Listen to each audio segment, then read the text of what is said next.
Yeah, well, good. That's exactly how we love it. And okay, cool. So um, let's get rocking and rolling.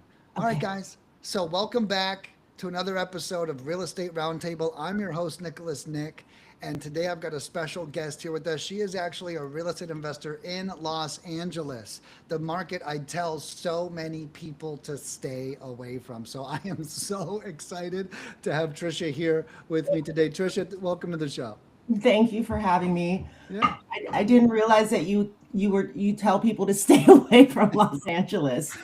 Well, well, and I'd love to get into that Yeah. momentarily, right? So I tell people the seven hottest markets in America, Yeah. okay? And I'll cover those for everybody right now. Miami, Orlando, Atlanta, Houston, Dallas, Phoenix, Southern California.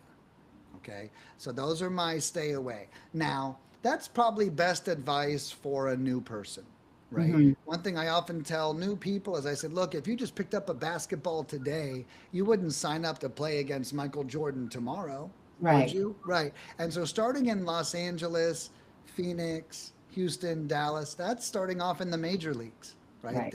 There's a lot going on there. So you don't want to learn real estate investing and learn the difficulties of a market. Another thing I teach people is choosing your market is choosing your difficulty as well. So if you're new, purposefully go to easy difficulty levels so you can actually get better reps in. And then as your experience grows, move to hotter markets, right? Is really basically like muscles, right? Or like, weights. We Yeah. can't start with the 50 pounders. We start with the tens, and Yeah. then we work our way up. Right. Yeah. And then how long have you been in your market for? How long have you been in LA for? Oh, I started in LA. When I started this business, it was about 7 years ago, maybe a little bit more. Okay.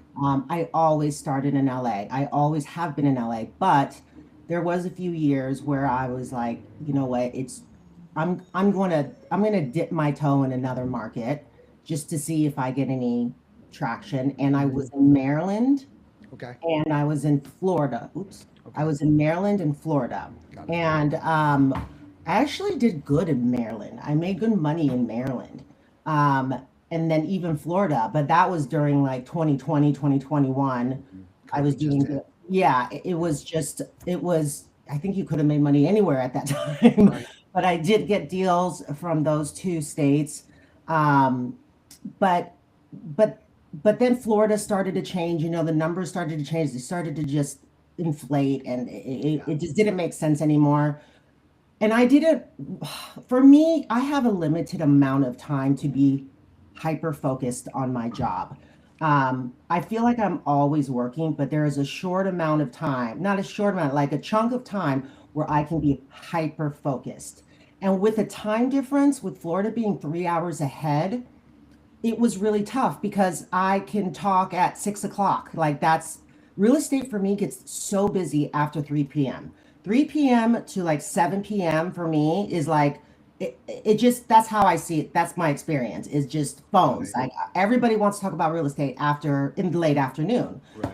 So and I can do it, but sometimes I need to call somebody at 6 o'clock, or that's when my telemarketer or my VA can work, and it's 9 o'clock there, and I'm like, I don't want to deal with that. Right. Time Okay. zones. Yeah. Yeah, I don't want to deal with that time zone. And then I have a tendency to like when things feel out of control in a deal, wherever I'm at, I'll figure a way. This is not the smartest thing, but I'll figure out a way to just go there. Like I'll jump on a plane and I'll go there, Right. and Yeah. Yeah. Florida is just, Too it was far. just too far. Okay. So Right. then Maryland was also far. Yeah. Right. East Coast. Right. Yeah.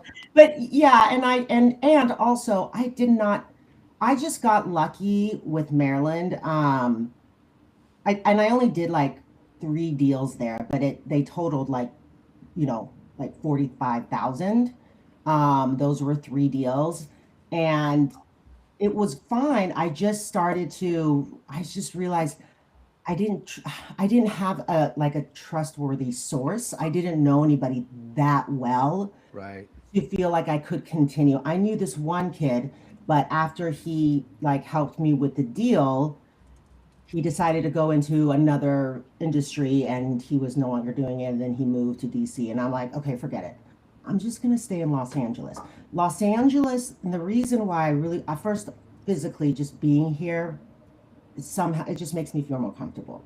Yeah. Um, Also, I thought about this. You may be asking me this, but I'm just going to, Hit kind of us with go into it. It's my my strength is relationships. it. Okay. And I have strong, strong relationships here in Los Angeles. Um, I do my best when I'm in front of somebody. I would love to say that I'm a great telemarketer, but I freaking hate it. But if I was totally like, there's going to be some days where I feel like, oh, okay, I can telemarket and I'll do fine and I'll be great at it. But I don't have that mood doesn't pop up very often, you know? Right. So, so I like being able to just go and meet with sellers. My relationships here are very solid. Like one of my first deals, it was actually my first deal. It was from a private investigator that I still work with. Mm, Um, he worked at my husband's firm, and then he left to start his own business. So my husband told me about him. He's like, hey, he's starting his own private investigation company. Why don't you talk to him? And then after I talked to him, he was the one that I was like my leads were coming from him. So, and they were unique. Those are not leads you can find on a list. You can't pull a list on that. It was just I had to stay because to me it's not so much about the area. It's like, where are you sourcing your deals? Where are they coming from? And with this guy, I mean, he gave me so much. Like, these people got divorced, and he won't leave the house. And then he finally left the house, but then his handyman decided to move into the garage, and they didn't discover that until they were ready to oh my leave. So God. now, like, these are like the nitty gritty situations that I would Right. never be able to um, Investigate. Right. Yeah. investigate, Right. right? Right. um just relation. So there is that, and then my everything I do right now I share with another company like me, Mrs. Property Solutions, Okay. because her SEO is robust. Okay, it is very robust. My SEO is starting to become big now. Just in the last year I finally got, I'm moving up and I've got leads coming in. But she's in a time in her life where she can't do as much. She's having children, and but she's worked so hard for her business that she doesn't want to just give it away. Right. So we just decided, and she Right. loves, oh, this is the best part, she loves paperwork. I hate paperwork. Mm, She hates talking to people. I love talking to people. right. She Right. does all the paperwork. So if I get a lead, she gets a lead. We're married. We don't have the same company. We're not merging it, but whatever she gets and I get, we both work on it and we both split it. So I we love that. have like more. We're kind of our net is wider. We're Right. just capturing all of these. It's just doubled. So And the I love that you said, I think one of the biggest mistakes people make with partnerships is they partner Mhm. with people that are just like them. I And, know. and that's I like knew. such a mistake, you know, and I've Right. done that too. Yeah. And it's because we vibe with people that are like us, right? And we're like, hey, you Right. seem cool. And I had a business partner, so I have a joke about myself, and as I get everything to 95%, Yeah. okay? And then I quit. Okay. Right. So when I pick a partner, they've got to be the 95% to 100% guy, right? They've got to possess some qualities that I'm not good at, Right. That's right. because otherwise, what's the point? What are we doing here? I'm just Yeah, we're splitting. not right. I'm We're going to not putting split a something puzzle with you. together. Yeah. Yeah. We're Yeah. never going to complete this puzzle. That's right. So, That's right. I like that. yeah. No, that's cool. And it's cool that you found that relationship. And so another nugget you brought up that I'll point out to everyone, other than choosing your partner wisely, Hmm. is private investigator, Hmm. right? I mean, think about Hmm. them like, hey, I can give you 20% of a deal Oh, if yeah. if you give me the scoop. Who's the last three people you investigated? How did Right. it go? They don't even have to know that you Right. gave me the lead. You just know an Right. address and a phone number. I'll take care of the rest, pal.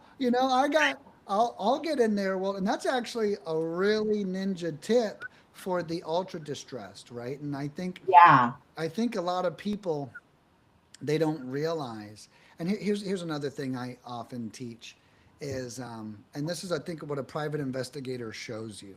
So one of the biggest mistakes all investors make Hmm. is they put, maybe not all of them, but all at some point, they put distress in a box, right? They think, oh, there's four reasons why you can be distressed. You don't pay your mortgage, Right. you didn't pay your taxes, you're getting divorced, and the house is vacant. No, there is No millions of reasons. reasons. Yeah, millions of them. Oh my God, I have so many Right. stories. They fall outside of that box, of that list that you just said. I mean, the stories are insane, you know? And I feel like I see the world in ways that nobody will ever see. Right. And there's stuff people are going through Yeah. stuff, Big stuff. and they're very peculiar sometimes. Yeah. Right. But it is nice because I get to offer solutions to them. Right. So, That's right. yeah. And I think that that's the biggest mistake. I even spoke to a guy earlier. He goes, Nick, we got these leads, but I think it's the list. The leads just aren't motivated enough. And I go, and I already know, no, that's not the case. I can already tell that it's not the list. It's actually his process, right? Right. It's not always, the hottest lead. That doesn't exist. The hottest lead is a myth, in case anybody is wondering. There's no one ultra hot lead source that Right. exists. There is amazing processes that extract ultra hot leads, right? Right. Which is what I focus on teaching people. It's like, look, there is no, oh, thank God you called. I've been wondering who I could sell my house to for 50 cents on the dollar. Right. Like that is They that don't have that. is that conversation. And if you get one of those, you better ask more questions because it's probably a scam. Yeah, well, yeah, it's probably not even their property in the Right. right. Yeah. And it's like, and the real. So one of my favorite questions to find out what is actually distressing them is it's one, but it says, is there anything about this property that's causing you to lose sleep at night? A good You one. know? Yeah, Right. well, I learned that by myself. So I am lucky. I'm very financially stable. Mm. And what happens is the reason why people put distress in a box, and I mean this with all due respect to everyone who's watching, but when you're broke, you think everyone else's biggest problem is being broke. Mm. Okay. And it's not. Okay. I am now rich, and my problems are so vast because I am rich, and they're actually greater and bigger. And I used to say, you know what the worst thing is about having money? Is you realize it's not the source of all of your problems anymore. Right. Because when you are broke, you're like, if only I had more money, all of this would go away. And then Yeah. you get a bunch of money and you're like, wait a second, I have houses to repair, cars to Right. repair, tenants that aren't paying me, Right. cats that are hanging out. But it's like, It's never enough, though, so that's what you get a big chunk of money, you feel solid with your bank account, having money, but you realize, wait, it's not a very good idea to keep that money just sitting in there. So now you have to invest it in something else. Well, then that's something else to manage. And then, okay, you're not losing money, but you got a whole lot of stuff to manage. that's So right. That's right. yeah, I have a renter now. Very first time that I have ever experienced this. Can't pay rent. This is the first time I'm like, what do I do? Yeah. Yeah. It's So, scary. And I mean, and the worst thing, I just had to evict a crackhead, literally, not insulting them. mm, mm, Um, Took me like 8 months. I didn't even realize till we took her to court. I was like, she owes us $12,000. I was like, holy shit, is that what 8 months worth of rent is? Like, this is crazy. right, And and then it cost me $5,000 to get her yeah, out. So I'm gosh, actually at like a yes, net negative 17, yeah, right? And again, it's like it's not, that's so. Here's what I tell my clients to do. That's why I like that you're in Los Angeles. yeah, Focus on those who have it to lose. Okay. Like Mm. if I have a property and I have a lot of money and I'm stressed out, I can sell this property for 60 cents on the dollar and Mhm. it doesn't eat away at me. It doesn't frustrate me. I've Mhm. got it to lose. You know what? I'd rather regain my sleep. That's what I'd rather regain. Yeah. I don't need to regain the money. I want to Right. regain my peace, Peace of right? mind. Yeah. And so that was like one of my big lessons is it's like, you know, what how could I get to that? And so I teach my clients, and the other sound side is if you're going after someone who's too distressed, Yeah. like here's what a lot of people don't understand. Oh, well, they're pre-foreclosure, how could they not want to sell? Right.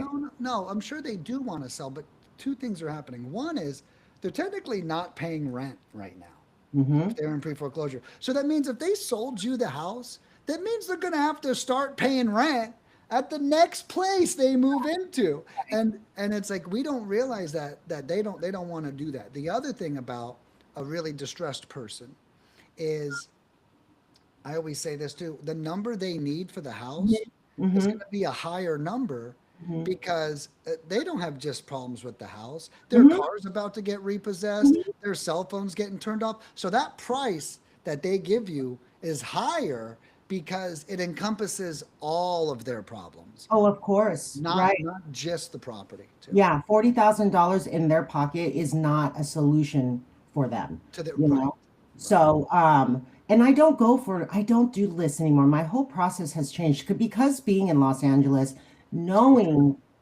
that I have so much competition and it's so congested, with investors and I just don't go through I don't go after lists anymore because it was just too hard. It's due to the fact that Los Angeles is so competitive. that's right. So if I can pull a list, so can that other guy who Everyone has else, a that's right, company that has, 10 acquisition reps, like that's right. what am I doing that for? The numbers don't make sense. So I just my deals all come from relationships, okay, with agents, private investigator. Oh, a lot of newbies who don't know how to do this, and they'll call me, and then I'll help them lock it up. Yeah, And then this is my biggest one. This is the only thing that I've wanted to focus on. I focused on the last year is SEO.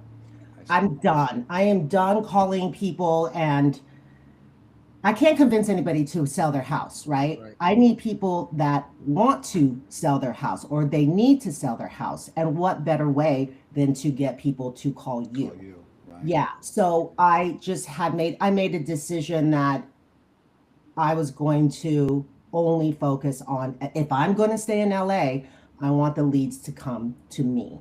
That's right. I'm no longer pulling these lists and, not for LA. Right. But I do have a campaign that I actually just did last week, but that's just happened, and I have Yeah. a niche idea about it. But yeah, that's the only way that I would stay in LA is if Right. my SEO was strong enough so that I wouldn't have to convince anybody to sell their house, which I never did. Right. But That's I don't right. want to have those conversations with people because that's their home. Yeah. So That's right. Yeah. You're not taking it. That's what I tell people too. You're not taking a property, they're giving it to you. Right. right, And I right. think that that's a very important distinction. Like you're not going to come in and negotiate your way out of it. So like Hmm. in my course, I talk all about like getting the seller to fall in love with you because it's like they need to give you this property. They're not gonna you're not gonna hit them over the head with the pipe and like sneak out the Right. window, with the Yeah. property. They have to want to sell their house. They have to understand. They have to come to Jesus, like I Right. can't keep this anymore. And Yeah. then that part of because my job has never been to convince anybody to sell their house. Right. My job has always been here as a solution, whether it's to give them the cash offer or do a seller finance or maybe a novation agreement will work or maybe I can list it. Like I'm here to provide you the best solution for your situation. And I can't tell you how many times I've told a seller, I don't think you should sell it to me. You need to put this on the market Right. because it's you can get more. And then I love saying that. For me, honesty is key. Integrity. Yeah. It's just there you will not go wrong if you're honest with That's somebody. right. That's right. So I tell them, if I were you, I would put this on the market. And once I say that, they start telling me the real problem. Well, I can't put it on the market because my brother-in-law will see it and he thinks I owe him $60,000 and I just want to be done with this and I don't want my neighbors to, all of a sudden it's like, Right. I okay, well love now, that. yeah, now I know now I know why you called me. I Let's, love that yeah. strategy. Yeah, I think that that's really smart. I had a client tell me, he's a very successful client. He goes, what Mhm, we do, Nick, is we call the leads and we try to rule out everything else they could do. Okay, so why mhm, not list it? Okay, so why not rent it? mhm. Okay, so why not do this? Well, when they don't want to do any of those, they're like, well, perfect. I know I'm the perfect choice because they can't do the. And so I like your strategy too. Now, are you a realtor as well? You mentioned that you can I list have it my too. license. Yeah, I started with being a real estate agent for like 6 months, and it's like I got my first The check, and grind. yeah, I'm like, no, no. Yeah. But that's how I mean. One of the questions I think you had was, how did I get into this? It's actually really funny. I was a farmer rep for like years and years. Okay. Um, I've been in sales since, shortly after I got out of college, and I worked in pharma and B2B sales. Um, and then it was great. It was, I made decent money and we had a great health insurance plan. Company car was great, but it was, I'm not even going to talk about the negative things about that, that Understood. job not Right. even into the job. So I got my license before I quit. And so as soon as I quit, I went and I joined a brokerage. I hustled my butt off, like sending emails to everybody that I've ever known in my life, telling everybody that I'm an agent. I got a lead. I worked my butt off for client where I sold and helped him buy. And when I got my buy, honey, and when I got my check, it was $4,000. I'm like, mm-mm, this is not going to work. Yeah. So I happened to see a sign that said, "Learn investing, learn how to real estate invest with Tarek El Musa and Christina." This is before they got divorced, and I was like, well, I want to go see Tarek, and Christina. I think being an idiot, I'm like, they might be there because it says come learn about it with Christina and Tarek. I'm like, well, I'll go to this meeting. It's a free 2 hour like seminar. So I went to that seminar. Of course, they weren't there. And I got sold into a 3 day seminar in Long Beach. And I came out of that thing going, oh my God, I can so do this. Like, this is so easy. But Yeah. we all know, wholesaling and doing this business, the concept is easy, but it's not Right. simple. Right. So I just walked out of that meeting. I didn't buy their $30,000 coaching program, but I did order a book on Amazon called Flipping 101. And I just read that book. I listened to podcasts and I just started my business that way. Like, Wow. and Self taught. it was a grind, but I knew what I was doing, which is what makes me feel comfortable about something. What I like about wholesaling, it's like I said, it's super simple, like easy. The concept is so easy. I don't need to understand really much. I just need to know that this is what I do, this is what I offer, and boom, money exchange. It's just implementing a system that works and that is consistent. That's the challenge. Finding the right Right. people to be a part of that system and knowing that it's going to go and go and go. And so far, my system has been it's not a surefire like system. It's relationships, right? It's like knowing this person, having a good time, knowing exactly this buyer is going to do it. But this whole new system with the SEO, it's in addition because I need more. Scalable. It's Yeah. scalable and I work hard. Like I work a lot. Yeah. I am always working.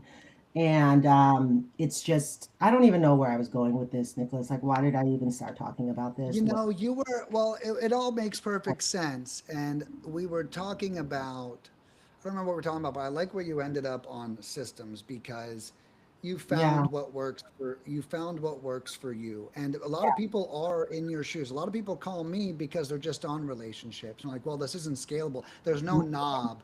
That's the thing Right. about relationships. There's no relationship knob, right? Right. You're like, Right. more. I need more people, right? Yeah. And so that's why you're on your SEO growth, right? Right. Right now. Oh, you were talking about your origination, realtor, Tarek, Right. and then self-taught. And it's really cool that you went that way. Really Oh, competent.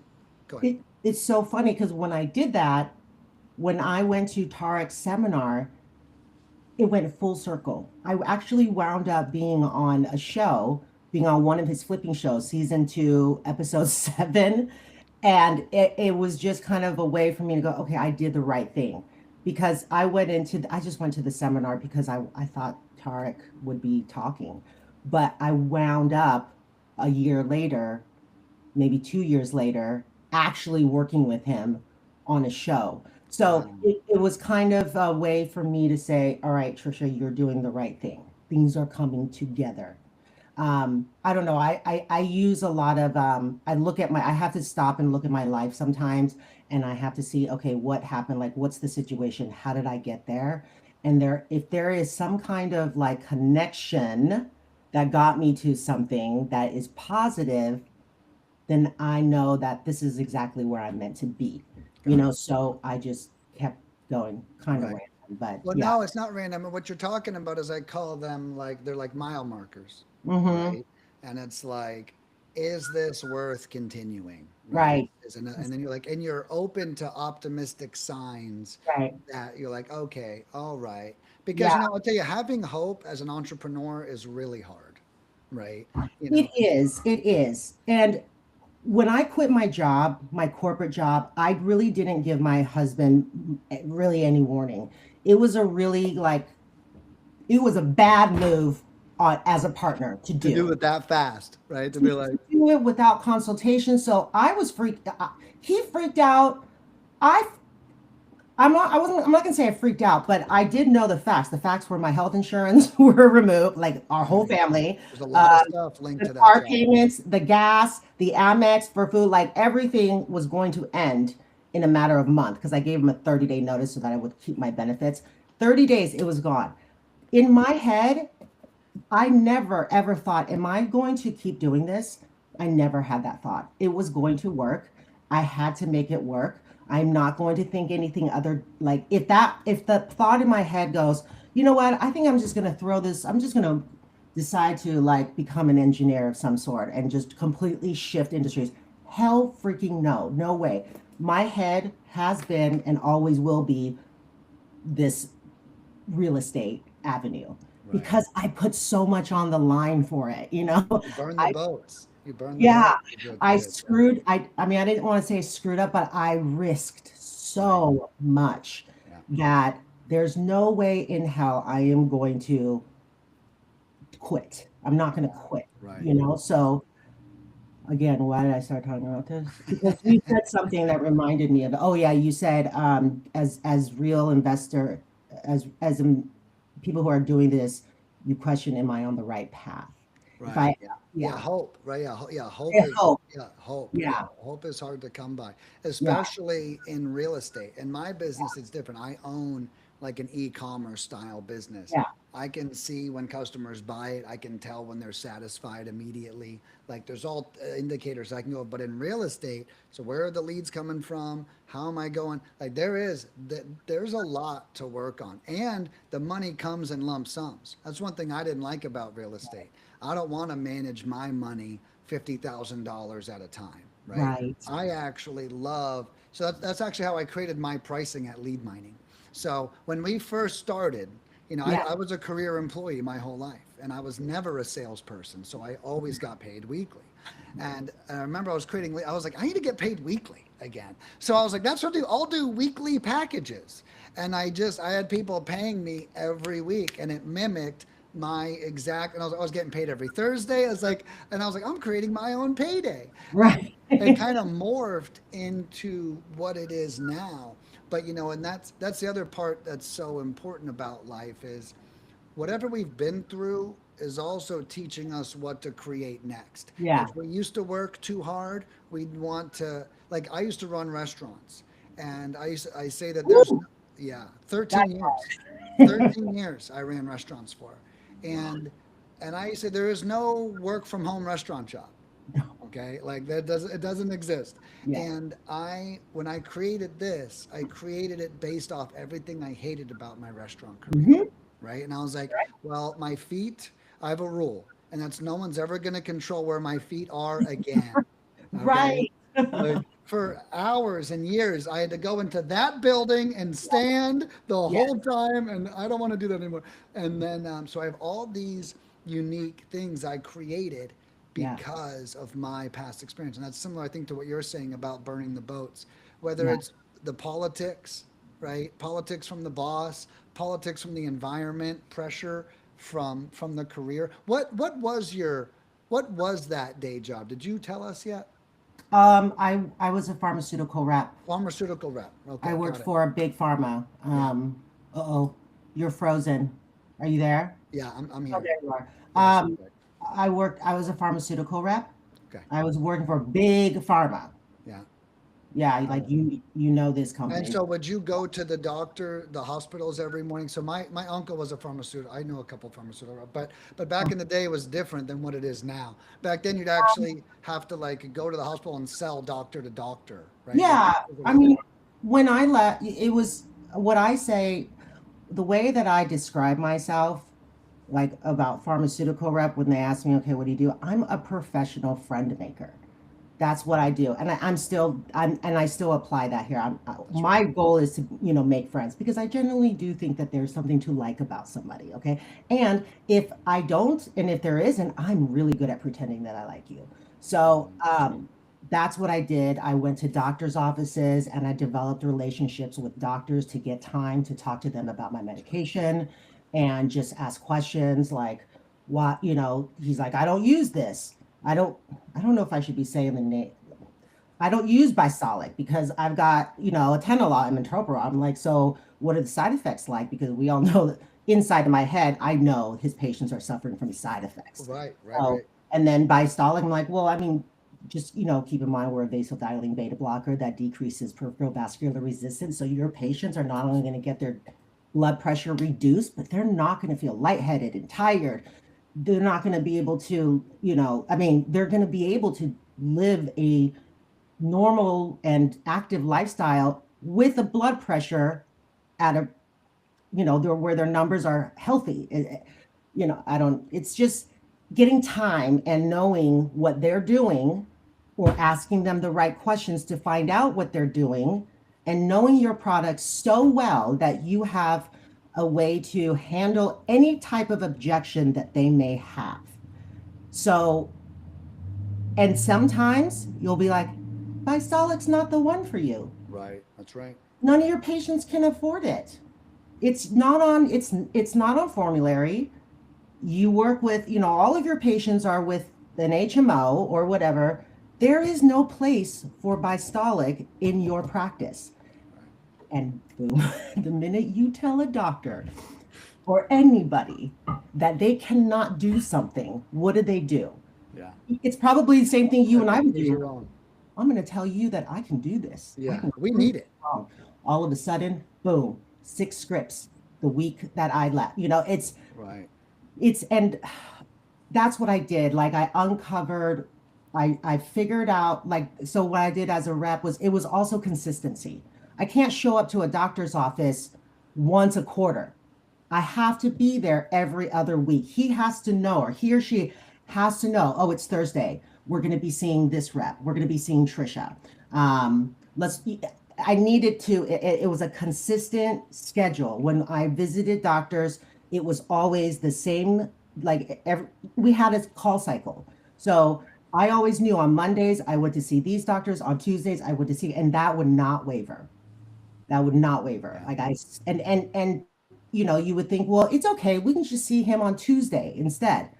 Well, let's try not to. If we have to, we will, but let's try and stay Right. on We track. need to be Like predictable to it. Yeah. You we need need to to be be predictable, and Right. it was a part of a system. It's a part of a system.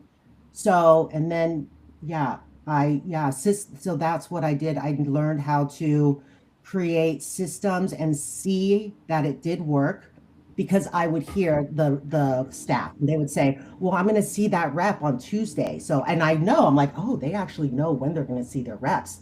So Right. then I stick You with that stole the schedule. system. Yeah, you're like, that's Yeah. brilliant. Yeah, I'll be here. Okay, put me down for Thursdays. If you know, and I knew that rep, every Right, he was no one even they didn't like him, but they right, knew when he was coming.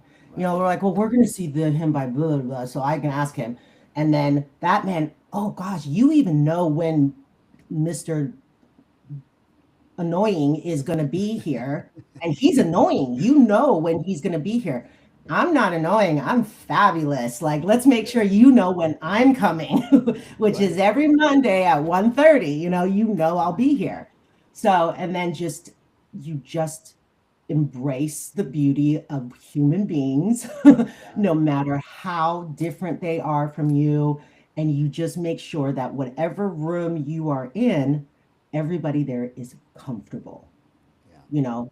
So, and that's something that takes time. Yeah. And I'm a professional friend maker. Right. Well, and So that's what led in. That's why relationships is your number one thing. I mean, you're it also is. describing exactly what should happen with the seller, right? Like Yeah, if you really think about it, we get in there. Let's find out what's really going on. Not the first answer they gave, right? totally. But the fifth answer they gave. Okay, let's talk Yeah, about the options. You saying you don't really need Bystolic is the same as you saying why not list it with the realtor. It's exactly. it's the same. You're really following the same processes. Right. That you used to do. So it's cool how you then and I did the same thing. I used to run restaurants. Now I run Yeah. a lead generation company. They're both services. I just Yeah. used to serve food. Now I serve hot leads, right? Right. And it's like and I took everything I knew Yeah. and I pointed it at something more profitable, right? And it sounds like Right. you did the same thing. It's like, wait a second, I've Absolutely. mastered this thing over here, but I'm capped or limited Right. or Work is work. It's hard. Everything is hard work. right, Selling like envelopes is hard, I'm sure. right, Selling it's hard. Like if we're going to put all this hard work into something, let's make sure that the return is worth it. commensurate, commensurate. Yeah, right. Yeah, Yeah. let's make sure that. Yeah, that's what I used to say. I used to sell $9 hamburgers. You know how many $9 hamburgers it takes to buy a Lamborghini?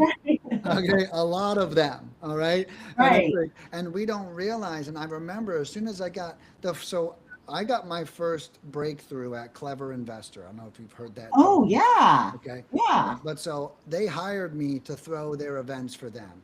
So I Okay. left the restaurant industry, and now I apply for an event coordinator job. And I was like, I can throw an event. Like I've never done it before, but restaurants are events, right? Right, I was like, right. this is the same thing. I got this shit. And I was right. I crushed it. But my first call I took, I was a student. Oh, Nick, I just made $70,000 on my first real estate deal.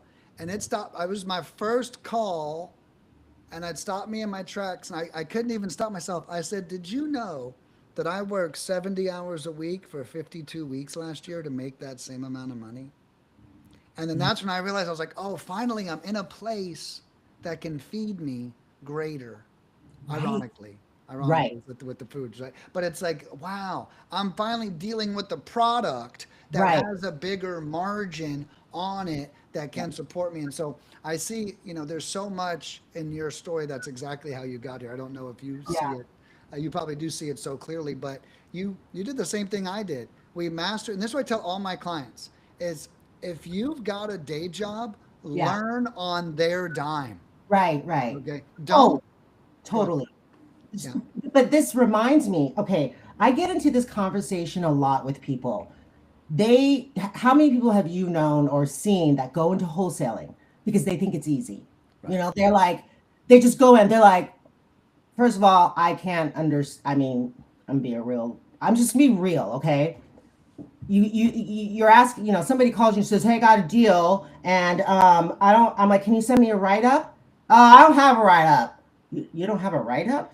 Like, You want me to just jot this down and then sell it? Okay. Okay. Like if I have a deal, here's the bullet points and Right. that sends you the details. Okay. Yeah.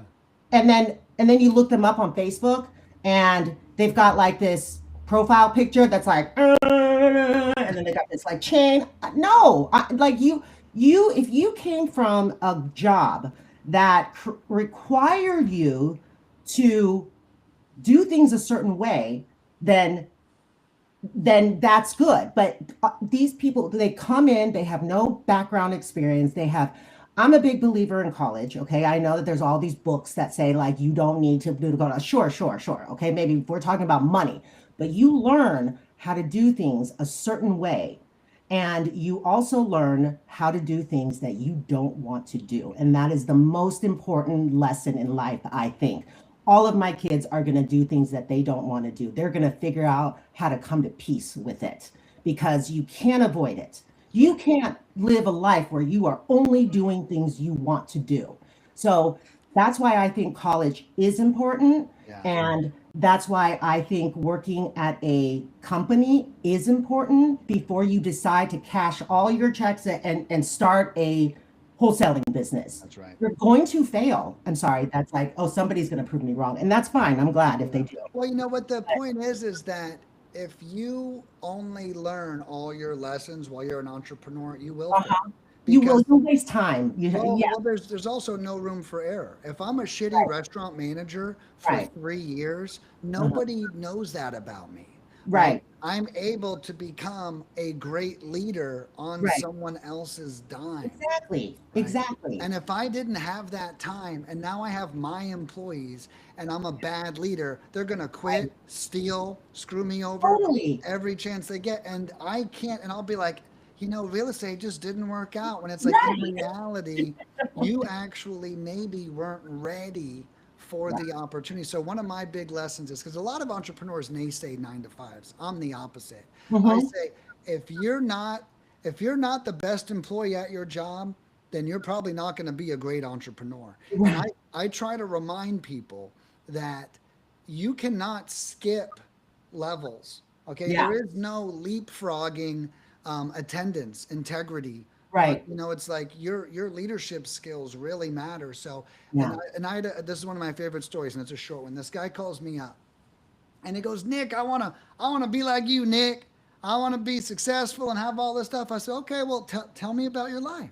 Tell me about your life. How's everything going? Well, man, my boss hates me. My wife won't even look at me, and my daughter doesn't respect me. I'm not even kidding. And I said, well, brother, you ain't ready to be an entrepreneur. Right. Okay, because if you become an entrepreneur today, are those relationships going to get better or worse over the next 6 months? Right. And if all these relationships are already strained, you don't have any goodwill with these people to strain it further. I said, here's your homework. You need to take the next year. I want you to get a promotion at work. I want your wife to fall back in love with you, and I want your daughter to start respecting you. Right. When you beat those are levels. You need to beat those levels, then you're ready for Yeah. entrepreneurship. If you were to begin your path right now, you will quickly feel like your life is in shambles because the solution to your problem is not becoming a business owner. It's Right. it's becoming it's having higher integrity, getting a big work ethic, not quitting on yourself and showing other people that no matter how hard it gets, that you can still show up for them. Right. It's like your wife is going to leave you if you become an entrepreneur right now. And it's like, but that's my big lesson to people. Yeah, and the problems that you just stated that he said, those are all problems that the way that he presented it was they're out of my control. Right. It's Yeah. somebody else. This is Right. why my life sucks because my wife doesn't like me, because my daughter doesn't respect me. Those are my problems. Nick, can you find a solution for me? And Right. it's like, and your solution was great. It was like, at the end of this month, I want you to get a promotion, blah, blah, blah, blah. And then Fix it. and Right. fix it. And then, and that's the thing. It's really hard. That's the thing that I really want my kids to realize that they have control. Yeah. You have control. If this person is reacting a certain way, like he always does this and he always does that, or they, like my kids, like I'll say they don't listen. They just do not listen. And they keep doing it and they keep doing it. So my approach has to be different. I'm like, well, if you want to get in like a D, that's on you, dude. You're the one that has to like deal with Live that. with that. Yeah, yeah. I already went to college. I already applied. I don't need to get accepted anywhere. So that's on you, you know? Right. And then instead of like, did you do your homework? Come on, like we got to do it. Like, let's look, I'll help you, blah, blah, blah. And then it's like, I got to change my approach because this is not working because I'm exhausted. Right. That's so He's not true. listening to me. So how do I get him to do the right thing? Sometimes you got to take a chance and be like, okay, I'm just going to do this and see where it falls. Yeah. But you have to change. You have to look at the situation and go, what can I change to what can I do about, or what can I change about myself to create a different outcome? Right. And if you really, really, really can't, then you got to remove That's that right. That's right. We in got your to, life, yeah. you know. Me and my mom were just talking about that this morning. Mm-hmm. My sister was in our family group chat, little dirty laundry for you. My sister's in our dirty group chat posting pictures of herself when she was, and again, she was like having like a self-pity party. And I'm her brother, so forgive what I'm about to say to everybody, but brothers are direct. And I was like, you don't even exercise. How could you ever talk about wishing you were thin if you do not? It just doesn't make sense, okay? Oh And it's like, no. first of all, I don't care about your weight. I do not. But if you do, I can't see you not work and complain at the same time. And what I've learned is this, and I think this is a big mystery I'm going to solve for everybody watching. Okay. And this is a lesson I've learned. I learned this the hard way. When I used to be very unattractive, and I used to think that people that were attractive were lucky. I Mhm. used to be very broke. I used to think people that had money were got a fluke somehow, and they just got a lot of money. I used to have very shitty work ethic. I used to think Mhm. people that had great work ethic just fell into it. I don't Okay. believe that you had ever had shitty work ethic, but go on. Well, Okay. well, you might be right, but maybe you know what? I was more of a snake, and I was, instead of like being great, I was Mhm. just trying to get away with being a bad employee, right? Rather than just being a great employee. And Right. so, what I've learned is greatness is not a fluke. Okay. Right. Anyone who's in shape works on it. Anyone who's rich works. Anyone who's happy works on it. Nothing is like, well, look, you came from a good family, and that's why you're like this. First of all, I've not met a single person who's actually ever came from a good family. Everyone's like, Everything's screwed up. yeah, Yeah. like they might tell you in passing, Yeah. Yeah. my shit was great Right. growing up, but dude, we all got stories that shaped us and shifted us. And it Absolutely. is it is so important that we realize that these things are not flukes. And There's no such thing as luck. There's to a certain point. I don't right think there's luck that now, much. You know. and what taught me this is going to be silly. Was actually one of my friends was crazy good looking. He was the best looking man I've ever seen in my life. This is a Hmm. true story. And then I hung out with him for 9 months before I realized he had a 5 o'clock shadow every day for 9 months. I didn't even notice it. And it took me 9 months to go, oh shit, this guy's waking up every day and purposefully shaving a 5 o'clock shadow into his face. And what I'm getting at there is I thought his handsomeness was a fluke because he made it look easy. But he's like working his ass off behind the scenes. And once I saw that, I was like, oh, anyone could do it. We just have to have the will to He had a do it. plan. He had a plan, and he realized the 5 o'clock shadow is Worked what for makes him. me the most attractive. Yeah. So how do I time my life so that this 5 o'clock shadow will be It's presented always to there. the masses? So it's Yeah. brilliant. It's just Yeah. like, yeah, it's Yeah. things. But he literally blew my mind because, again, our excuse Yeah. is it's a fluke. Our excuse is they got lucky. So it Mhm. automatically green lights our lacking desire Mhm. is what it does. And the reality is it's like, no, the real answer is I'm just not at a place in my life where I want to put that much effort into something. That's the real answer. Right. If you don't want to do it, hey, you know what? they're not lucky, I'm lazy, and I need to own it. And one day, hopefully, I'll gain the work ethic required to achieve that, right? And Yeah. I think that that's a big thing a lot of people miss. As long as you think success is a fluke, you will never achieve it, is a very Yeah. simple way to put it. I mean, there's so much around that. I always hate to say the reason why somebody's not something is because they are lazy. I think that I don't think that it's that. It's just they're scared. They don't I think it's just lacking self-confidence and not having they're afraid of falling, and they're afraid of not being able to come up with a plan. To They don't have a safe, they don't think they have a safety net. Right. They're kind of Mhm. stuck, and I think that it goes back to corporate, like being working before you do this. Like, how many times when I worked for a payroll company, one of the biggest payroll companies in the nation, it was Paychex. I worked at Paychex. I sold payroll to small businesses. We're talking about people's money, and their payroll. And I would witness the most disastrous situations that clients would go through, where they had 50 employees and they didn't get their check on time, but these are people who need their checks, or their like taxes were withheld at a much higher rate. Whatever, it's money, it's a lot, it's money.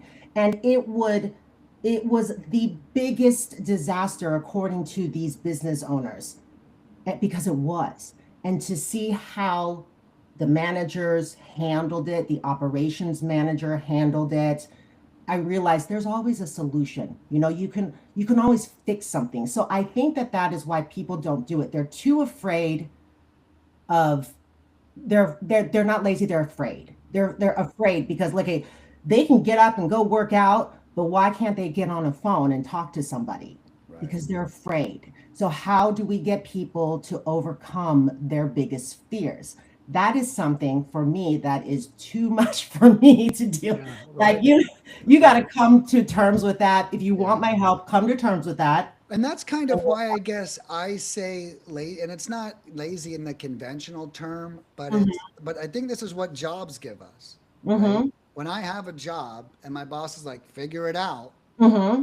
like I have to fight through that fear. There is no, there is like when I had to, I worked overnights for like 4 years. And Hmm. I had like one shift where I would get off at 6 a.m. on one day, and I was technically off that day, and I would have to be in at 6 a.m. the next day. And, I just had to figure it out. Yeah. And as we move through a bunch of impossible obstacles and we do it properly, Hmm. it does give us the confidence. And then Yes. when an obstacle is faced against us, we can very easily go, remember all those things I did that I never thought I could do. Right. I was like, and I did it. Like, wow. And so that's where I'm at now. Right. Is today I don't conquer obstacles like I did in my Right. 20s, right? Right. But the obstacles I conquered in my 20s was really because I had to, right? It was Right. like if I had the choice, yes, I will choose the bed and the covers, and I will hide from my problems. But I couldn't do that. I had to stand and fight. And so now, I had a customer call me at 10:30 the other night, and I answered, and it was like, "Oh my God, I can't believe you answered. It's 10:30 at night." First of all, Right. I used to work at restaurants till 3 in the morning. Okay, and so my simple reply was, "You should see what I used to have to do to make money." Like, all I had to do tonight was pause Netflix and pick up the phone. Like this was very easy on me. And Yeah, the so mind one is. thing and this is why I also think work is important, because when we can overcome these obstacles Yeah. on someone else's dime for a fraction of the pay, Yeah. how much more motivation do we have to overcome when we get Mhm. all of the pay, and it's actually easier on us? And I can go back to this person who worked way too hard for other people for way less money, and then I Mhm. go, Nick, you're not working for yourself, you can make it 10 times. So it's easy to come up against that fear. I think that's Mhm. where I was going with this. We have that fear. I can go up against it and recall a Mhm. past that was full of overcoming obstacles, Right. you know? It's important. You Yeah. have, because obstacles are going to come up, and you can't let that spook you. because don't go into life thinking or any kind of endeavor thinking that you're never going to have to deal with problems. And there's sometimes my partner and I will talk about this is so annoying. Like, I don't want to deal with this anymore. Like, I don't want to deal with this type of situation more. Like, this is so annoying. Like, she'll go, what can we do? Should we start like, doing, I don't know, Airbnb arbitrage or something like that? And I'm like, no, we just worked so hard for this. We're just Right. coming across issues. We just have to fix it. I'm not going to start a whole new company. I've Right. already, there's going to be issues in Right. anything you do, any industry, any job, any role. You will have to deal with something like some problem that you're going to have to solve. You just can't be afraid of it. Yeah. So I think people are afraid of problems. And I don't know if I'm lucky. I know we talked about that. So far with this business, I've come across so much. But none of it was, there was, there was a way to get out of it or to solve it. And it wasn't to just run off, block their number, Right. It disconnect. wasn't to run from it. Yeah. It Running was wasn't. never the solution. It was Right. we facing it. Yeah. Okay, Yeah. this is where we're at because deep down inside am a people pleaser, and that gets my ulcer when somebody is upset, or if somebody, I'm not coming through on something. It kills me. It just absolutely kills me, and I feel like I failed them. And I got to come up with a solution. And if I can't, then I figure out how do I talk to them. I don't know. I There's love so that. So I love what you worded there. And I think we just solved the greatest problem of Mhm. humanity. Like you said, they're afraid of something, and that fear stops them from taking action.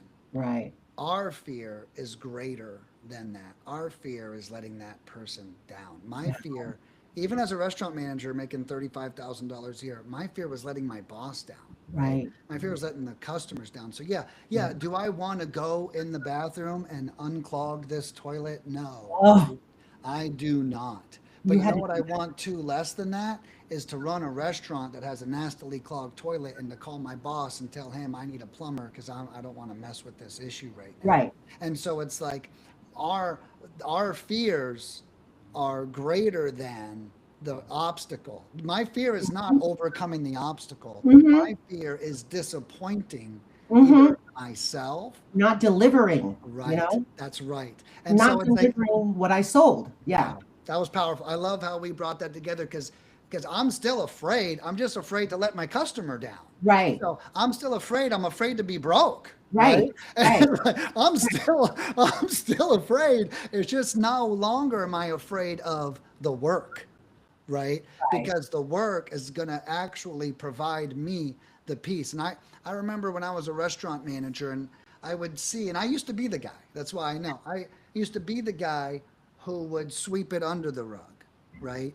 And Mm-hmm. then I realized it's actually so much easier to have integrity. It's actually having a great work ethic is Yes. actually easier on you So much. because you don't have to lie or hide or joust. Like, yeah, I did my best. I I did. did my best. Like that's all I got. So what I learned young, thank God, Hmm. is working my ass off was Hmm. easier than being a scumbag. And then, Totally. and I used to be a scumbag. And then, but when I had that, you said it earlier, you said, when we decide to be someone new, right, Right. is what it is. And I remember I used to call it new Nick. Okay. I used to be like, I'm new Nick. I'm not old Nick. Old Nick, he was a son of a bitch. That's not me. I'm new Nick. Okay. New Nick cleans up after himself. He shows up on time to work. He doesn't argue with his boss. Right. And so, really, though, this is real. Like, I'm 21. I'll never forget it. And the first day I said new Nick, I actually knocked something over in the Uh-huh. cooler and I was going to walk out and make someone else clean it. Oh my And I God. was like, no, Mm-mm. no, we are new Nick right now. And I went in, I swear, core memory. And from that day forward, I just tried to embody that. And I was like, and then like we're saying now, life just got easier. When you're kind of scumbaggy, you think, and I'm speaking from experience, not judging anyone, you think that it's harder to be a badass and be in integrity. But what you don't realize is being in integrity is so much easier It is. on you. It reminds me, one of my partners, he's just somebody that I met in the mastermind group that I joined. I love him. Okay. He is so hardworking. He is awesome. We did a couple deals together. I didn't know much about his background, but all I knew was that he was hustling and he was asking questions and he would come across these deals that were like amazing. I'm telling, like, in Whittier, okay, a house that is like $450,000. Like, we got that, sold that for over 850. It was just like, you don't get houses in LA for under 500,000, not a Whittier, you know? So anyways, I just knew this guy was on top of it and he was responsible. He was getting deals. He was asking questions. He was involved in these weekly meetings. And he asked me to partner up with him on some deals, just either small ones like, hey, can you call this Facebook ad? Like she da da da, or hey, do you want to go? Anyways, for whatever it was, he would ask me to help him. And I assume it's because he felt the same way, you know, I'm assuming, right? After we did a couple deals together, this is what I learned about him. I didn't know this. He had an accent, okay? And I couldn't figure it out. I'm like, where is your accent Where are you from? Yeah. And I was like, this isn't a language. This is like street accent. This is like some like, hey, you know, like it's not like it's a It's not like a country. It's a dialect. Right, it right, is right. something Yeah. you learned in your environment. Right. So I said, where are you from? Like where are you from originally? He told me, I don't know, Mexico, whatever, or Puerto Rico, I don't know. And then, sorry, I know they're not all the same. Okay, guys, just calm down. But he goes, well, I don't know, Trisha, I wasn't sure about if I should tell you this, um, but guys, I'll tell you. He goes, I've been away for 14 years. And I go, and I didn't, it didn't register. I go, away, like where? Where were you away, friend? Yeah. Like were you in another country? He goes, no, I've been in prison. Wow. And I was like, oh, and I wasn't scared or anything because I was Right. already sold. You Yeah. know, I Right. knew him, I You worked with him, loved them already. didn't matter. Like Yeah. Right. I was sold already. And I learned about, and then he told me what it was. And he said one of the things he learned was that he was a badass on the streets, like selling stuff. He Mhm. made a lot of money. He was hustling everything illegal, okay, all illegal stuff. And and he was making great money. And he's like, I learned that it is harder to succeed in a system that's legal than it is to succeed in an illegal system Mm. because this is the right way to do it. Why wouldn't I have the courage to do it the right way? So if I want to be a badass, I'm going to do it the The right right way. way. Yeah. And that is pure rock star status Yeah. when you can succeed in a robust way because at the end of the day the profits on the right side were greater than this. That's right. Everybody can do something illegal. Yes, you can like hide things and you can be really sneaky and really creative, but why That's true. not do it the right way and really come out on top? So that reminded me what you Yeah. said, sneaky Nick, like just do it the right way. Just be honest. Honesty is so easy for me. Right. I Yeah. mean, I don't know if you will ever believe this, but when I was younger, I was afraid to talk. I did not speak. I did not like, Mm. I was afraid to talk. I would have to like, I would not go to the bathroom all day because I was too afraid to ask the teacher to go to the bathroom. Wow. Wow. Wow. And for junior high, I didn't really talk. And in high school, I didn't really talk. Of course, I became, it got a little bit better, but I'll just say in elementary school to like junior high, I was silent. That my teachers gave me a nickname, which was China Doll. I don't want to tell them I wasn't from China, but whatever, right? So she would say like, "There's China Doll," because I wouldn't talk. I would just like sit there. There's like And a then one day I decided to talk, and and then I decided to talk a little bit more. And then I decided to ask for what I want. And then I just started keep asking for what I want. And then I started telling people who I was. And then I couldn't stop. I'm like, God, that was so boring. My life was so boring when I didn't talk. I Nothing know. happened. I guess I was Mm, afraid that somebody was gonna, I right. don't know, I think it's being first generation. I wasn't born here, so I came like not knowing how to speak English. So, Sure. and I Right. think that that's why I didn't speak because I wasn't sure if I would be able to handle what the reaction. But shit, I'll be fine. Let's just bring it Yeah. on. If I don't understand you, I'll just be like, huh? What? Right. Yeah. I'm not afraid not to. I know. And that's, I love that. I love that you had that tail Yeah, because, and what I always say is our biggest weakness as a kid becomes our biggest strength as an adult it's so true. It's because we've weird been because working on it for so long. It's like, yeah. And it's you're shit. tired of it. You're tired of your weakness. I was tired of not speaking. Nothing happened. And the minute I spoke, when I decided to start talking and being more not so proper, because Right. that's what I was taught. You have to Or be how you proper. viewed it. Right. Right. Yeah. How, It was yeah, not, I'm yeah. being Women, proper because that's what I was told yeah. is proper. Women don't act too exuberant, They don't Right. keep talking like whatever. Like, Yeah. well, Whatever the stereotype is. yeah, Right. yeah. And I just started talking and things change. It's all about taking action. Yeah, I love that. I love that. I really, and I like how it came about. With me, like my emotional intelligence was like low as a kid. I was like very in your face and like aggressive, and I couldn't read anybody's energy Okay. because, so I was just an ADHD kid without a filter, is really Right. what I was, you know. And then I was like super direct. After, so then I grew out of that, and now I'm Yeah. just like, oh, you're direct. Now I can like bring up direct topics in a really soft and sensitive way Yeah. because I have emotional intelligence. I can Right. speak to you. So it's like one of my weaknesses was lacking emotional intelligence. Now one of my strengths is, because I have offended so many people, I now know what offends people.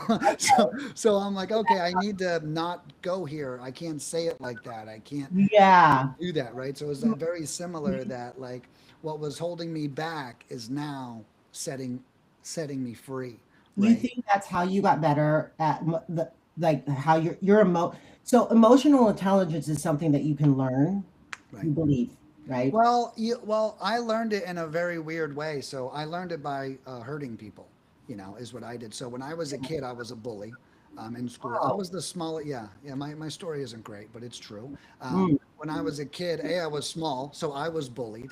Okay, Mm-hmm. and then and then I went to school, and I was like, I got this shit figured out. I used to say, I don't know if I was a bully or if I was a fast learner. I couldn't Mm-hmm. figure out which one it was. But then I went to school, and I used their tactics against them, right? And then now I'm the bully, and then I ended up becoming, aggressive. And I mean, again, I'm a kid at the time, thank God. It's the only time in your life you can be an asshole and really Mm-hmm. get away with it. Mm-hmm. And so I give that time in my life a lot of credit. I'm not proud of it. I'm not happy for it. I've had a lot of sleepless nights about who I used to be and how I used to behave.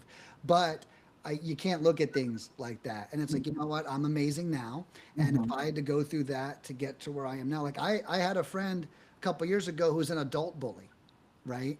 And now I like fight bullies, not like fist fight, but like if I see you picking on, like I'm like, hey, whoa, whoa, oh yeah, yeah. But Right, you too. yeah, Yeah. it's like, dude, like I'm so anti-bully now. It's Yeah. like why are we picking on these people? But I don't know if I would have that perspective if I You're if I wasn't that. So like at one aspect, I hate some memories I have, and uh-huh. another aspect is I really used it to mine and other people's benefits now. And then when I ran into the adult bully, my friend, who was my friend, I don't talk to them anymore.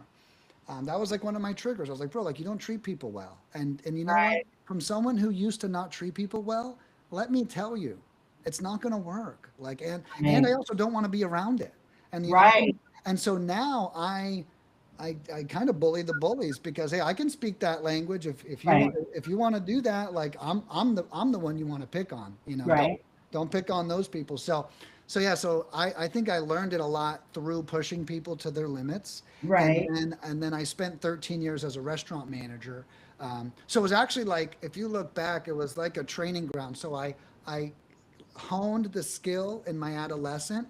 And then when I became a restaurant manager with hundreds of employees and thousands of guests, I was able to like really master the emotional intelligence. So I put myself in an environment accidentally, right? Like Yeah. I didn't do all this to be like, I'm going to be really emotionally intelligent. Right. Instead, it just kind of became my skill set. And that's why I think I'm good at what I do now, because I'm able to coach people on how to work leads and talk to leads and Right. overcome sellers' obstacles in in ways that they never thought of. So yeah, so it's I call it like my Bible story. So you said it earlier, but Steve Jobs has this amazing quote, and it is, "You cannot connect the dots moving forward. You can only connect them looking backwards."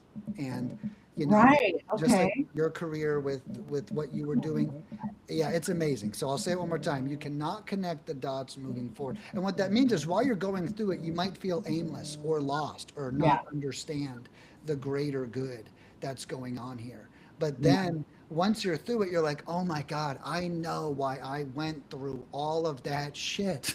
I know it was to make me better and amazing. Absolutely. Yeah, And I think that people have to take the time and think about that. right, I can't handle the victims, the right. victims like, well, this is happening and this is what they're doing and they won't give me a good review and they won't give me the raise and no, I'm not going to go talk to him because I don't even know. There's too much, it's Yeah, like right. nobody's doing anything to you, okay? And if you think that somebody's doing something to you, then either remove yourself from that situation or communicate in a way so that whatever they're doing to you will Stop. change. And if it doesn't change, then you're out because you've already told them what needed to happen. You've already That's right. communicated, and if you've communicated and it still doesn't work, then hey, you tried, right? Wow. So the back just real quick. I know we've been on forever, and Yeah, I'm we're crushing it. This is my favorite therapy session. This is oh therapy. gosh, it's and therapy is so important. I cannot tell you how annoyed I get when people say, "What do I need therapy for?" I'm like, I'll tell you right now what you need. Yeah, I got a couple things for you to work Yeah, on. first of all, that statement right there. Yeah, Or all right, that's the afford story. it. Nobody can afford anything right now. Nobody. Right. But do you need to eat? Yes. Are you gonna go hungry because you don't have any money? No, you're gonna figure out a way to eat. Figure out a way to get a little bit of therapy. Okay, whatever. So now this was my very first job after because you gave me a list of questions and I was thinking about them. Yeah. Worst job, okay? There's like worst and best. So this is the job is worst and best, and I'll tell you why. Okay. After I got out of college, I worked in the entertainment industry, um, at a talent agency, literary agency. It was a Okay. talent and literary. I was working with actors and actresses. Okay, have you ever seen Entourage? Yeah. Okay, that show, I can't tell you how accurate it is. The producers, like the way they made that show and directed it, is pretty spot on. Who I was in that show, I was Lloyd, and my boss was Ari. Okay. Okay. I mean, I wasn't an Asian gay guy. Okay. However, my job, that was the hardest job. First of all, they had us working 50 hours a week, but getting paid as like a salary employee Yeah. because the employment laws had not hit Hollywood at that time. But I worked so much and so hard. And the crap I had to do, it was like abusive. Okay. I'm sure they Yeah. yelled at, like asking me to go and run to the airport to drop off a FedEx package, even though I only had 45 minutes left and the airport was 35 minutes. And he'd be like, well, what's on your lunch break? It's only like blah, blah, blah. And you had to do it. Right. And Yeah. like the letters had to be folded a certain way, or the owner would have freaked out. Like you can't just fold a letter and put it in an envelope. You have to fold it bottom first, then top down, so that when they take it And out, they open it open it appropriately. Right. and open it appropriate way. I would never have learned that, right? And everything, it was just the abuse. Like it was, and I say abuse kind of loosely, and I'm not a victim or anything, but it was just people were screaming all the time. The actors and actresses would just like they think that they are God's gift to the world. Not all of them, guys, but a lot of them, and they would have expectations. And if you didn't say their name wrong, And the owner was a crazy woman. Like you could not wear, you couldn't wear like ankle pants. Like you had to wear, they had to touch your ankle or else you were too casual. And you had to have makeup. I mean, it was just like insane. The copy machine, I was in the I started on the copy machine, like scripts, just like they had to be on their desk at exactly at a time, and they had to have a label on it. And I mean, it was just so crazy, and it was constant. It was the hardest job I have ever had in my life. I multitask, but I'll tell you right now, I would not be where I am today if If it I wasn't for didn't that. experience that. I Right, got right. paid peanuts. I overworked. I lived in an apartment where my apartment would get broken into all the time because It was in a I bad part of town. it wasn't, but I found out that my landlord put me in an existing lease, so I refused to pay the. Anyways, he wanted me out, but blah blah blah blah. Anyways, it was just like I got through that, and I was 21 years old, and I learned how to take notes. Every little thing. I learned how to writer the place called Writers and Artists. Writers and Artists. Yeah. Okay. I'll just purge you. Yeah. I'll take that package. It was Yeah. just I learned how to So multitask. it forced you. Yeah. I was forced to, and it Yeah. was the best job I ever because nothing that I have ever done after that It was has hard. been more difficult. That's right. Not a pharma job, not my medical device. Yeah. No, I sold a brain tumor removal device. I was in ORs. That wasn't hard, whatever. Right. Starting a system, getting an EIN number so that you can be an LLC or a corporation, no problem. Yeah. How to pull a list, how to figure out how to find the owners, no problem. None of that shit is so easy. Do you know Right. how easy that is? But do you know how hard it is to try and get coffee at the exact right temperature? Like, Which probably changes depending on that person's mood. right. I mean, I had to have Yeah. a thermometer. Like, Right. Yeah. you know, Crazy. I mean, Literally. just crazy. But I did it. I just did it. I was Well, just like, did boom, you boom, did boom, you boom. know the 48 Laws of Power? That book. Uh-uh. So there's a book called The 48 Laws of Power, and the guy who wrote it used to be in film. And Okay. he wrote it because he realized that so many people in the entertainment industry had these extreme behavioral traits. And then he started relating them to dictators that were famous in Hmm. world history. So then he started doing all this research about these controlling people and their behaviors. And so the 48 Laws of Power came about because a guy was in a very similar boat. And he was like, why are these people so crazy and demanding? Like, Right. and you know why they are? Because their bosses were, and their bosses were, and their bosses were. And it's just a culture of misery Right. and making people earn their keep. I know it's like, but that Control. whenever you tell me that, that always reminds me of that book. Yeah. No, it was and we're dispendable. Is that how you say it? Dispendable? Expendable. Expendable. Yeah. If I quit, someone else from Kansas who's been That's right. waiting to We'll take work your in the job. Hollywood industry will just Yeah. take over. I mean, it was so fun though, outside of Yeah. that. Yeah. Right. Right. Outside of the Well, work. at the same time, we also have to admit to ourselves that even the parts we hate are fun. Yeah. Like I tell myself that all the time. Like we only love the good because we know what the bad feels like. It's like Uh-huh. we want to pretend like we just want good and no bad, but it's Uh-huh. literally both that Yeah. give us life. Right. I do have to run though. I've got to get out of here. But Trisha, before we go, what I want everyone to know is we already know your market. I want, if anyone's watching, to be able to send you deals. So tell us real quick before we get out of here, Okay, what you kind can. of deals are you looking for? Oh, I mean, deals that work, the numbers that work. I do love, I do love the single family homes in, okay, I would like at least two bathrooms. You know what? Let me just give you areas. I want to stick with the SFRs, the single Okay, family homes. got it. Yeah. And then I would love Anaheim, Buena Park, Whittier, Torrance, South Bay area. I mean, really anything in LA I You can. can work with. Yeah. And if you have a deal that you have a hard time locking up, I'm happy to help. Um, but you can find me at Trisha at maxnethomes.com. Okay. That's my email. What's your email? Great. My website is maxnethomes.com. Okay. NET, maximize your net profit, you Yeah, know? I love that. So, Mac, Net Trisha Home- at maxnethomes.com. that's my email, Trisha Okay, at great. maxnethomes.com, and my Yeah, but website. I like getting these out there, and that might help a client of mine. It might help you. That way, it's just like a win-win. But thank you so much for your time. This was an awesome session. I really appreciate it.